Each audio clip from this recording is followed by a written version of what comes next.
Good evening friends, आप सभी का स्वागत है आपके अपने चैनल वर्चुअस में। मैं ध्रुव धनकर फॉर्मर एसबीएपीओ आज फिर से हाई लेवल पजल्स का एक बहुत ही प्यारा बहुत ही इंपॉर्टेंट सेशन लेकर आया हूँ आपके लिए। अब जैसे कि मैंने आपको ऑलरेडी इन्फॉर्म कर दिया था, आज अनअकैडमी प्लस पे मैं 8 PM वाली क्लास नहीं ले पा रहा, तो उसमें जो मैं एक पजल आपको सॉल्व करवाने वाला था वही पजल हम यहाँ पे लेंगे। बहुत ही प्यारा पजल है, एसबीआई मेंस के लिए आपके लिए बहुत इंपॉर्टेंट रहेगा। लेवल ऑफ डिफिकल्टी अच्छी है। अब सेशन कंटिन्यू करिए उससे पहले सभी से रिक्वेस्ट है, एक बार चैनल को सब्सक्राइब कर दीजिए, नोटिफिकेशन बेल प्रेस कर दीजिए, जिससे कि जब भी कोई नया वीडियो हम आपके लिए लेकर आए तो उसका डायरेक्ट नोटिफिकेशन आपको मिल जाए। तो चलिए आज का सेशन स्टार्ट करते हैं, लेट नहीं करेंगे ज़्यादा।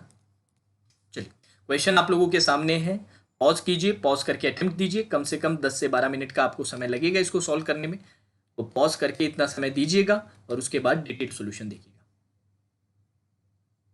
चलिए, आई होप आप सभी ने पॉज करके अटेम्प्ट कर लिया है। चलिए बारी बारी से क्वेश्चन करते हैं, क्या दिया हुआ है।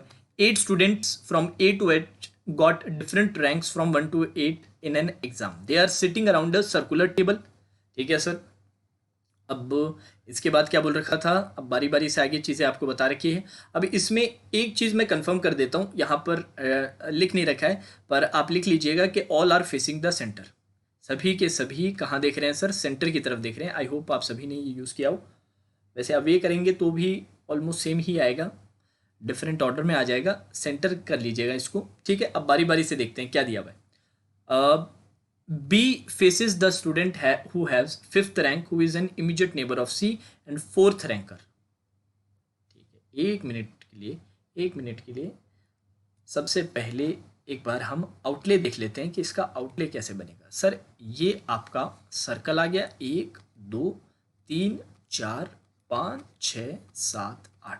एक केस और बना लेते हैं, ये आपका क्या आ गया, सर्कल आ गया, 2 3 4 5 6 7 8। ठीक है, अब इसके अलावा ऑर्डरिंग भी इन्वॉल्व है इसके अंदर, क्योंकि रैंक्स आपको 1 से 8 बता रखी है, तो यहाँ पर हम ऑर्डर के लिए भी लिख देते हैं 1 2 3 4 5 6 7 और 8। ठीक है, और नीचे हम सारी की सारी क्या करेंगे, इन्फॉर्मेशन नोट कर लेंगे। चलिए सर, अब सबसे पहली इन्फॉर्मेशन थी, बी किसको फेस कर रहा है सर, 5th रैंक वाले को फेस कर रहा है, और जो 5th रैंक वाला है वो सी का और 4th रैंक वाले का इमीडिएट नेबर है। 5th रैंक वाला सी और 4 का। ठीक है सर, इसी से स्टार्ट करते हैं। ये रहा बी, इसको फेस कौन कर रहा है सर, 5th रैंक वाला कर रहा है, और इसके इमीडिएट नेबर्स कौन कौन बताए हैं सर, एक तो सी बताया और 4th रैंकर बताया।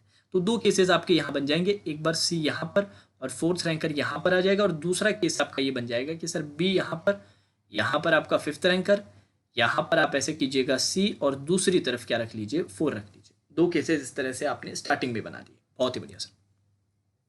अब सर इससे और क्या चीज़ें क्लियर होगी कि सर बी की 5th और 4th रैंक नहीं हो सकती। 1 2 3 4 यहाँ पर आपका बी नहीं आ सकता, और 5th भी नहीं हो सकती, तो यहाँ पर भी आपका बी नहीं आ सकता। अब सर सी के लिए भी यही बात है कि 5th और 4th रैंक नहीं हो सकती, तो यहाँ पर आपका सी भी नहीं आ सकता, यहाँ पर भी सी नहीं आ सकता। ये सारी चीज़ों के लिए आपको अवेयर रहना ज़रूरी है। जब भी इस तरह की पजल हो ना, मल्टी डायमेंशनल पजल हो, मल्टी वेरिएबल पजल हो, इसमें इन चीज़ों का ध्यान रखना ज़रूरी है। एंड में आपके लिए सवाल ईजी बन जाएगा। ठीक है, चलिए आगे बढ़ते हैं। और क्या दिया हुआ है, F who has rank is an odd number. ठीक है, F whose rank is an odd number, F का ऑड नंबर है, sits in front of 3rd ranker, तो एफ 3rd रैंकर के फ्रंट में बैठेगा, एफ 3rd रैंकर वाले के बिल्कुल सामने बैठेगा, मतलब अपोजिट बैठेगा। अब इससे क्या पता चल गया, इससे ये पता चल गया कि सर एफ की 3rd रैंक नहीं हो सकती, तो यहाँ पर क्रॉस करके एफ लिख लीजिए। ठीक है सर, और एफ का क्या बता रखा है, ऑड बता रखा है। अब ऑड में क्या क्या बच गया सर, 1st रैंक बच गई, 5th रैंक बच गई, और 7th रैंक बच गई। तो यहाँ पर सिर्फ ऑड लिख के नोट डाउन कर लीजिए। चलिए आगे बढ़ते हैं। Last ranker sits in the middle of A and 7th ranker but is not an immediate neighbour of them. चलिए, एक बहुत ही इंपॉर्टेंट चीज़ बताई है कि जो लास्ट रैंकर है, जिसकी फाइनल 8th रैंक जिसकी है, वो ए और 7th रैंकर के बिल्कुल मिडल में बैठेगा। ठीक है, ए और 7th रैंकर के बिल्कुल मिडल में बैठेगा, बिल्कुल मिडल में बैठेगा 8th रैंकर, पर ये उसके इमीडिएट नहीं आ सकता, मतलब उनमें जो गैप है उतना ही इसमें। अब सर ये 8th वाली जो आपके 8 पर्सन की सर्कुलर अरेंजमेंट में है, इसमें ये कैसे कैसे पॉसिबल हो सकता है, एक बार आप थोड़ा सा सोचें। रफली अगर आप सोचें, जैसे 8 का आपका ये अरेंजमेंट है, इसको मैं समझाने की कोशिश करता हूँ। यहाँ पर आप थोड़ा सा, जैसे ए आपने यहाँ रखा, एक के गैप के साथ क्या रख दिया, एक के गैप के साथ 8 आ गया और एक के गैप के साथ 7 आ गया। एक तो ये पॉसिबिलिटी है एक का गैप, और दूसरी सर 2 की पॉसिबिलिटी देख लें तो 1 1 2 यहाँ पर 8 आ गया और 1 2 यहाँ पर क्या आ गया सर आपका 7 आ गया।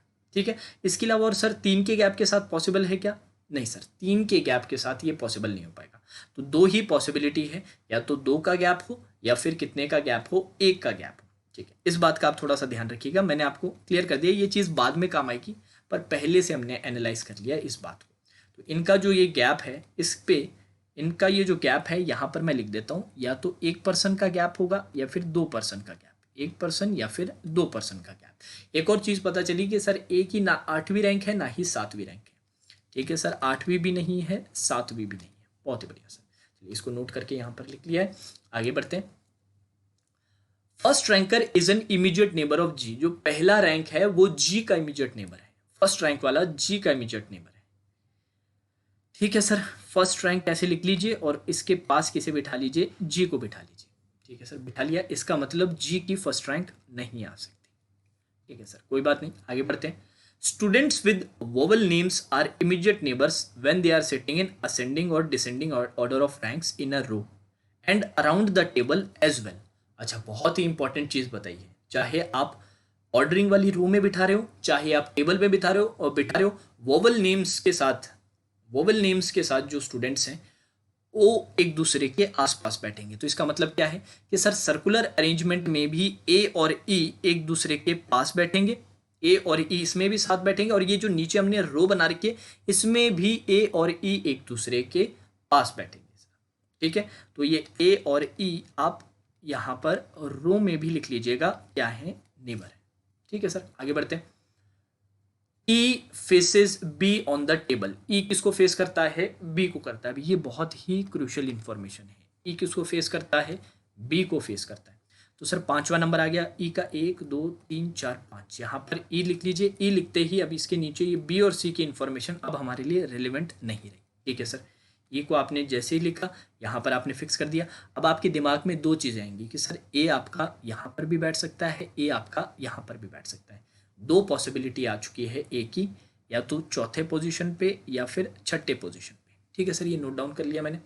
अब सर ए और ई बिल्कुल पास पास बैठते हैं, ए और ई पास पास सर्कुलर में भी बैठते हैं। तो सर उस तरफ तो सी बैठा है तो यहाँ पर ए आ जाएगा, उस तरफ तो सी बैठा है यहाँ पर क्या आ जाएगा, ए आता है। ये आते ही यहाँ पर 4 और 6 की जो पॉसिबिलिटी वो खत्म हो चुकी है, फाइनल हो चुका है कि ए कहाँ पर है, 4 पे ही है। 1 2 3 4 यहाँ पर किसे बिठा लीजिए, ए। अब ये नीचे जो क्रॉस वाली इन्फॉर्मेशन है अब आपकी बिल्कुल रिलेवेंट नहीं रही है, इसको जल्दी से हटा दीजिए। लीजिए सर, हटा दिया इसको। ठीक है सर, ए और ई आपके फिक्स हैं। अब इन क्रॉस ए वाली इन्फॉर्मेशन का भी अभी कोई फायदा नहीं रहा, क्योंकि ए को आपने फिक्स कर दिया है, तो इसको भी हटा दीजिए। चलिए सर, अब आगे बढ़ते हैं। अब सर वो जो इन्फॉर्मेशन थी ना एक के गैप वाली, वो एक बार देख लीजिएगा। ठीक है, ए और 8 में या तो 1 का गैप है या फिर 2 का गैप है। 1 का गैप हुआ तो 1 2 8 आ सकता है सर, अभी क्लियर नहीं है तो इसको एक बार छोड़ दीजिए। चलिए कोई बात नहीं, इसको एक बार छोड़ देते हैं, आगे बढ़ते हैं। G's rank is neither 7th nor 8th। G की रैंक ना ही 7th है, जी ना यहाँ आ सकता है, जी ना यहाँ आ सकता है। ठीक है सर, कोई बात नहीं, आगे बढ़ते हैं। F comes in top 3 ranks. F कहाँ पर आता है, टॉप 3 रैंक में आएगा। सर अब यहाँ तो आएगा नहीं, क्लियर है, या तो यहाँ पर होगा या फिर यहाँ पर होगा। एफ या तो यहाँ पर होगा या फिर यहाँ पर। अब इसमें भी बोल रखा था सर एफ ऑड में है, तो सर सेकेंड रैंक में तो हो नहीं सकता, ऑड है तो ऑब्वियस बात है एफ कहाँ जाएगा, फर्स्ट रैंक में। तो एक बार इसको प्लेस कर लिया, यहाँ से एफ हटा दीजिए। ठीक है सर, बहुत ही बढ़िया, आराम से प्लेस हो गया।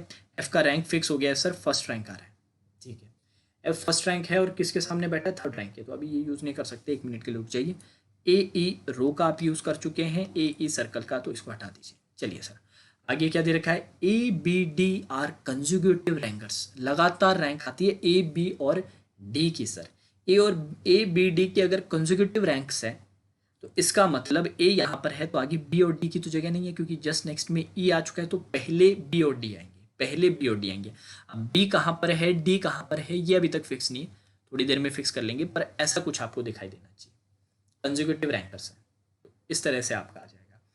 ठीक है सर, इस तरह से आपने अगर बिठा दिया है, अब जी ना यहाँ पर आ सकता है ना यहाँ पर आ सकता है, तो ऑब्वियस बात है जी आ जाएगा यहाँ पर। ये हुई ना बात, बहुत ही बढ़िया सर। जी की इससे क्या हुआ, आपकी पोजीशन फिक्स हो गई। अब जी की पोजीशन फिक्स होने के बाद अब आपके पास क्या क्या बच गया सर, सी बचा है और एच बचा है, सी बचा है, एच बचा है। अब सर इसके अलावा और कोई इन्फॉर्मेशन बची है, और कोई इन्फॉर्मेशन नहीं बची है सर, बाकी सारी नीचे क्या देखा है, if X rank is third Y rank then it means X rank is above Y. ठीक है, ये तो ऑब्वियस सी बात है। बाकी सारी चीज़ें हम यूज़ कर चुके हैं।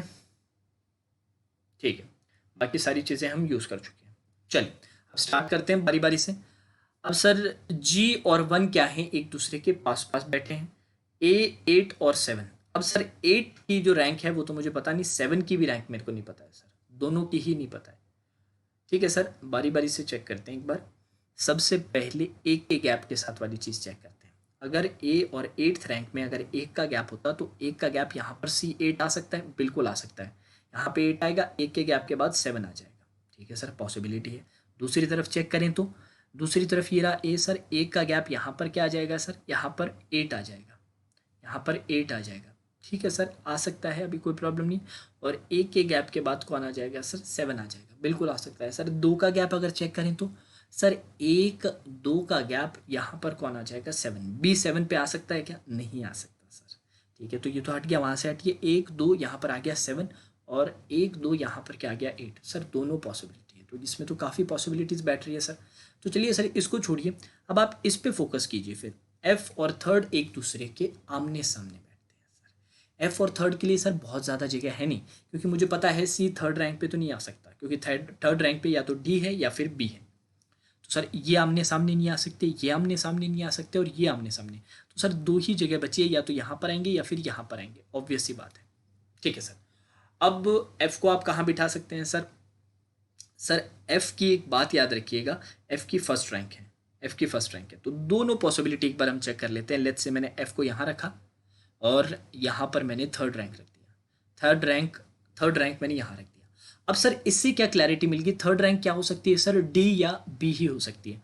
पर सर बी तो आपने ऑलरेडी फिक्स कर दिया है, बी तो आपने ऑलरेडी फिक्स कर दिया, तो यहाँ तो बी नहीं आ सकता। तो यहाँ से क्या कीजिए, बी को हटा दीजिए सर, यहाँ से बी को हटाया, डी आपका यहाँ पर फिक्स हो गया। ठीक है सर, डी की रैंक कितनी थी सर, थर्ड रैंक थी। एफ की कितनी थी सर, फर्स्ट रैंक थी। बिल्कुल सर, आराम से आपने फिक्स कर दिया। यही चीज़ सर यहाँ पर देखिए, यहाँ पर भी यही पता चला कि यहाँ पर और यहीं पर आ सकते हैं आमने सामने। तो यहाँ पर एक बार F1 और D3 करके आपने क्या कर दिया, प्लेस कर दिया, क्योंकि यहाँ पर भी बी नहीं आ सकता। अब इससे क्या हुआ सर, इससे फिक्स हो गया, इससे ये चीज़ फिक्स होगी कि D तीसरे रैंक पे ही आएगा, यहाँ पर ही D आ सकता है। यहाँ पर D आएगा तो यहाँ पर क्या हो जाएगा, B फिक्स हो जाएगा। बहुत ही बढ़िया। अब दो के लिए ही पॉसिबिलिटी बची है यहाँ पर, C और H के लिए, C और H के लिए। तो C/H, H/C अभी देख लेंगे, कोई नहीं, अभी देख लेंगे, एक मिनट के लिए वेट कीजिए। एफ और डी आपने यहाँ रख लिया, यहाँ पर रख चुके हैं। अब सर ये ए 8 और 7 वाली जो चीज़ें हैं ना, वो अब आप चेक करना स्टार्ट कीजिए। अब देखिए कि कैसे सेट हो पा रहा है सर। एक का गैप यहाँ पर क्या रख लिया, 8 रख लिया, एक का गैप 7 यहाँ रख लिया। नहीं सर, इसमें से एक, इनमें से 8 और 7 में से एक सी आना ज़रूरी है, 8 और 7 में से एक सी आना ज़रूरी है। तो सर एक का गैप ही रखिएगा, एक का गैप रखा, यहाँ पर क्या आ गया सर, आपका 8 आ गया, और एक का गैप रख के यहाँ क्या आ गया, 7 आ गया। अब सिमिलरली दूसरी तरफ अगर आप देखते तो एक का गैप यहाँ पर 8, यहाँ पर 7, पर सर दोनों में ही सी को आपने इंक्लूड नहीं किया, ना 8 में किया ना 7 में किया, विच इज़ नॉट पॉसिबल। तो सर सिर्फ यही केस पॉसिबल होगा। सिमिलरली आपने इसमें देखा, ए यहाँ पर रखा, एक का गैप, यहाँ पर क्या आ गया सर, यहाँ पर आपका 8 आ गया, और एक के गैप के साथ यहाँ पर आपका क्या आ गया सर, 7 आ गया। बहुत ही बढ़िया सर। और कोई केस पॉसिबल था क्या, और कोई पॉसिबल नहीं है सर। आपने बोला था दो का गैप भी हो सकता है, यहाँ पर लिखा था ना 2% का, वो तो चेक किया ही नहीं। चेक कर लेते हैं, अभी देखिए, एक दो का गैप यहाँ पर क्या आ गया, यहाँ पर क्या आ जाएगा सर, 8 आ जाएगा, पर बी की रैंक 8 नहीं है, सेकंड रैंक है, नॉट पॉसिबल। दूसरी तरफ देख लो, एक दो, यहाँ पर 8 आ गया, एक दो 7, सर 8 और 7 दोनों में ही सी नहीं आया, which is not possible. Similarly इस केस में भी यही रहेगा। तो ये पक्का हो चुका है कि इनका जो गैप्स है वो 1% का गैप है। बहुत ही बढ़िया सर, इसको हटा लीजिए। अब सर सी की रैंक फिक्स होगी इससे, सी की रैंक फिक्स होगी कि सी आएगा आपका 8 पे। तो जल्दी से सर लिख लेते हैं, सी 8 पे आएगा और एच आ जाएगा 7 पे। बहुत ही बढ़िया, देखिए सर कितने प्यार से बन गया, कितने आराम से बन रहा है। सी यहाँ पर आ गया, एच आ गया। ये आपका ऑर्डर तो कंप्लीट, हाँ जी, ऑर्डर हमने क्या कर लिया है, कंप्लीट कर चुके हैं सर। ये आपका ऑर्डर कंप्लीट हो चुका है। ठीक है सर, अब केसेस में अगर आप चेक करें तो 7th रैंक आपकी फिक्स है, 7th रैंक पे कौन है, एच है, तो यहाँ पर एच लिख लीजिए। ठीक है सर। अब आपके पास बच कौन गया है, A B C D E F G, G बचा है सर, सिर्फ जी बचा है, तो जी की यहाँ पर क्या आ जाएगी, 6th रैंक आ जाएगी। ठीक है सर, जी बचा है, जी की यहाँ पर क्या आ जाएगी, 6th रैंक आ जाएगी। ठीक है, एफ के सामने कौन चाहिए था सर, 3rd, ये तो आप यूज़ कर ही चुके थे। अब सर जी और जो फर्स्ट रैंक वाला है, जी और फर्स्ट रैंक वाला है, दोनों पास पास बैठते हैं, सिर्फ यही बचा है। बी की रैंक जरूर लिख दीजिएगा 2। सर केस नंबर 1 में जी के पास फर्स्ट रैंक वाला, मतलब जी के पास एफ नहीं आ रहा है सर, तो ये केस क्या हो जाएगा, एलिमिनेट। हाँ जी सर, सेकेंड केस में बिल्कुल जी और एफ एक दूसरे के पास पास आ रहे हैं, तो ये आपका फाइनल केस बन जाएगा और ये आपका ऑर्डरिंग बन जाएगा। देखिए कितने आराम से बन गया, बहुत ही प्यारा सवाल था। अच्छे से सिस्टमैटिक तरीके से एनालाइज करते तो बिल्कुल कहीं पर भी रुकावट नहीं आती। ठीक है, तो आई होप आप सभी ने आज का सेशन एंजॉय किया है। आज 8 PM वाली क्लास में आपके लिए नहीं ले पाया था, नेट का इश्यूज चल रहा है यार, इसको भी मैं अपलोड करने की कोशिश कर रहा हूँ। अभी अगर आप शाम को देख रहे होंगे तो अपलोड हो चुका होगा, अगर कल आप सुबह देख रहे हैं इसका मतलब नेट में अभी भी इशू चल रहा है। माफ़ी चाहूँगा उसके लिए, ये हमारे हाथ में नहीं है, मैंने कॉल करके भी देखा था, पर इशू चल रहा है, ऑल ओवर इंडिया इशू है जियो फाइबर का, इसलिए नहीं चल पा रहे। कल से सारे सेशंस रिज्यूम हो जाएंगे, मत टेंशन लीजिए। अब जाने से पहले 2-3 बातें आपसे करूँगा, थोड़ा सा ध्यान दीजिएगा। अगर आप टेस्ट सीरीज अभी तक सेलेक्ट नहीं कर पाए तो प्रैक्टिस मॉक का टेस्ट सीरीज एक बार जल्दी से चेक जरूर कीजिएगा। फ्री लिंक मैंने डिस्क्रिप्शन में दे रखा है, आरआरबी पीओ प्री का एक फ्री लिंक है, वो जाके आप टेस्ट देखिएगा। रिलेवेंट कंटेंट है और अगर आप वो टेस्ट देना तो रिक्वेस्ट है कि जो हमारा स्टडी ग्रुप है या फिर जो मेरा व्हाट्सएप नंबर है, ऑफिशियल व्हाट्सएप नंबर, उससे अगर आप जुड़े हुए हैं तो वहाँ पर आप अपना स्कोर ज़रूर शेयर कीजिएगा। अगर अभी तक आपको मेरा व्हाट्सएप नंबर नहीं पता है तो मैं यहाँ लिख रहा हूँ, ध्यान से देखिएगा, 9828097824। इस नंबर पे आप अपने नेम के साथ मैसेज कीजिएगा, add me to the group, और हमारा जो स्टडी ग्रुप है, एक छोटा सा स्टडी ग्रुप है, उसमें मैं आपको ऐड कर लूँगा, 9828097824।